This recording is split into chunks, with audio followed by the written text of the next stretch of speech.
আসসালামু আলাইকুম প্রিয় দর্শক, আপনাদের সবাইকে আমন্ত্রণ জানাচ্ছি দর্শকের কথা অনুষ্ঠানে।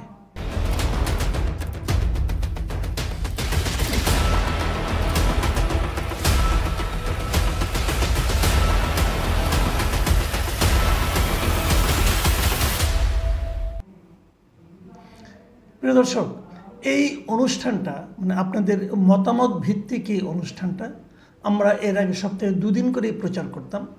মাঝখানে বেশ কয়েকদিন একটু অনাকাঙ্ক্ষিত কিছু কারণে এই বিরতি হয়ে গিয়েছিল, গ্যাপ গিয়েছিল। অনেক দর্শক আমাকে মেসেজ করে জানতে চেয়েছেন যে এটা আমি বন্ধ করে দিলাম কিনা, এবং তারা চেয়েছেন যে এটা যেন চালু থাকে নিয়মিত।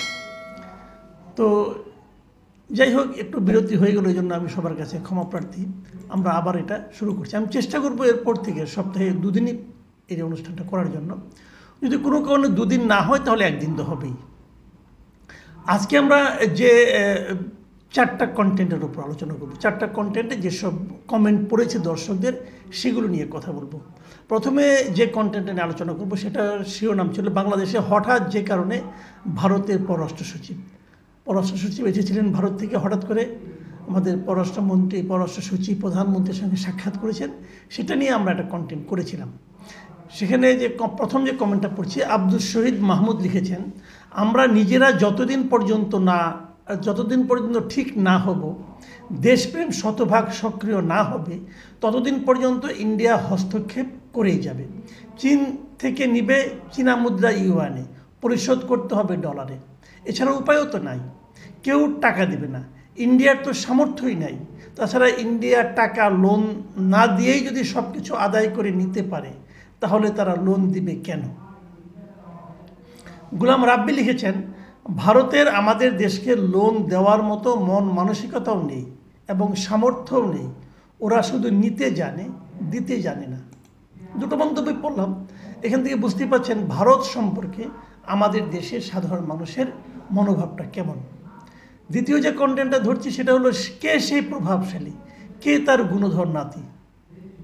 আপনাদের মনে আছে এই কন্টেন্টটা ছিল ওই গুলশানে একটা রাস্তার উপর একজন প্রভাবশালী নাতি যা করেছিল অপকর্ম, সেগুলো নিয়ে।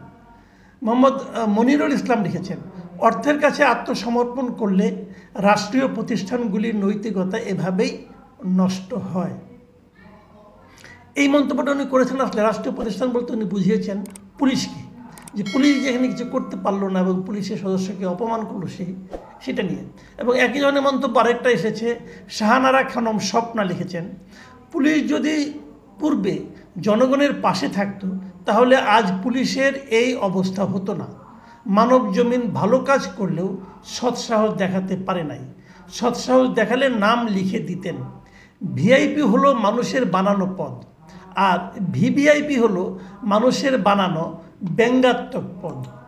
ভিআইপি শব্দকে অপমানিত করা, কিন্তু ওই পয়সাওয়ালা লোকগুলো তা বোঝে না। আমাদের তৃতীয় কন্টেন্টটা হচ্ছে, আবার রিজার্ভ চুরি, দায়ী ভারতীয় হ্যাকার, গুজব নাকি অন্য কিছু। ভারতীয় একটা অনলাইন পোর্টালে বাংলাদেশের রিজার্ভ চুরি নিয়ে একটা কথা উঠেছিল, সেই প্রসঙ্গে আমরা আলোচনা করেছিলাম। এখানে মেজবাউল হক ইসলাম লিখেছেন, মাসুদ কামাল ভাই, আনুমানিক আর কতদিন লাগবে রিজার্ভের বাকি ডলারগুলো শেষ হতে? সরকারের আয়ের তো কোনো খবর নাই, যেটুকু আছে সেগুলো চুরি চামারি, ডান বামদের হজ যাত্রা, বিভিন্ন ধরনের ভণ্ডামি প্রজেক্ট ইত্যাদি ইত্যাদি। আবার শুনলাম ডোনাল্ড লুও এসেছে ফুচকা ও চটপটি খেতে, আর তাদের লোনের টাকা কবে কিভাবে পরিশোধ করবে তার চাপ দিতে। শুধু রিজার্ভের ক্ষয় আর ক্ষয়। এই বিষয়ে একটা মন্তব্য ভিডিও দিবেন, শুনতে খুবই মন চায়। শালার জমিই থাকবে না, তহসিলদার ঘুরবেই। মানে এই ভদ্রলোকের এই লেখাটা আমার কাছে খুব ইন্টারেস্টিং মনে হয়েছে। দেখেন, উনি কিন্তু অনেক কথা বলেছেন, আকারে ইঙ্গিতে অনেক বাস্তব পরিস্থিতিকে উনি তুলে এনেছেন। মোহাম্মদ মোশাররফ হোসেন লিখেছেন, আসলে সন্দেহ সৃষ্টি করেছে বাংলাদেশ ব্যাংক নিজেই, কারণ কিছুদিন ধরে ব্যাংকের সাংবাদিক নিষিদ্ধ করার জন্য। আমিও ঠিক এই কথাটাই বলেছি, আপনার সঙ্গে আমার মতটা মিলে গেল। মিয়া হৃদয় লিখেছেন, স্যার আমি কোরিয়া থেকে বলছি, আমার মনে হচ্ছে নিউজটা সত্য হতে পারে। নিউজটা মানে ওই যে রিজার্ভ চুরির ঘটনাটা। সত্য হতে পারে, কারণ গত 2 দিনে টাকার মান উল্লেখযোগ্যভাবে কমেছে কোরিয়ান উনের বিপরীতে। আজকে দেখলাম শেয়ার বাজারে দরপতন। পুরোপুরি বুঝতে হলে 3-4 সপ্তাহ অপেক্ষা করতে হবে। যদি সত্য হয় তাহলে আমার কোনো রেমিটেন্স আর বাংলাদেশে যাবে না। আলী লিখেছেন, এর আগে যখন চুরি হয়েছিল তখনও তো স্বীকার করেনি, পরে ফিলিপাইনের নিউজ থেকে আমরা তা জানতে পেরেছি। এই কথাটা কিন্তু সত্য। এর আগে যখন চুরি হয়েছিল আমরা 3 মাস পরে কিন্তু জানতে পেরেছিলাম। আমাদের বাংলাদেশ ব্যাংকের তৎকালীন গভর্নর আতিউর রহমান সাহেব বিষয়টা প্রকাশই করেননি। কাজে প্রকাশ না করে যদি থাকা যায় মাস তিনেক, এবং যদি ফিলিপাইনের পত্রিকাটা ছাপা না হতো, তাহলে কি আমরা ওটাও জানতে পারতাম? কাজে এটা কি হয়েছে এটা নিয়ে কিন্তু বলা বড় কঠিন। চতুর্থ যেটা আছে এটা হলো ডোনাল্ড লু এবং তার আপোষকামী শীতল লু হাওয়া। এখানে কফি বারিস্তা লিখেছেন, বিএনপি কিভাবে তাদের সাথে কথা বলার আগ্রহ দেখাবে? নির্বাচনের আগে কি একটা আঘাত দিয়েছে বিএনপিকে, একেবারে মাথায় তুলে আসার মারছে।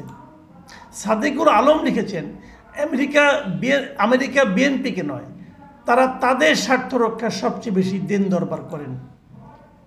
আলী নূর লিখেছেন, ওরা এদেশের সাধারণ মানুষের সাথে চিট করেছে। মোহাম্মদ হুমায়ুন কবির লিখেছেন, মাসুদ কামাল সাহেব জিনিসটাকে যত সহজভাবে উপস্থাপন করলেন বিষয়টি অত সহজ নয়।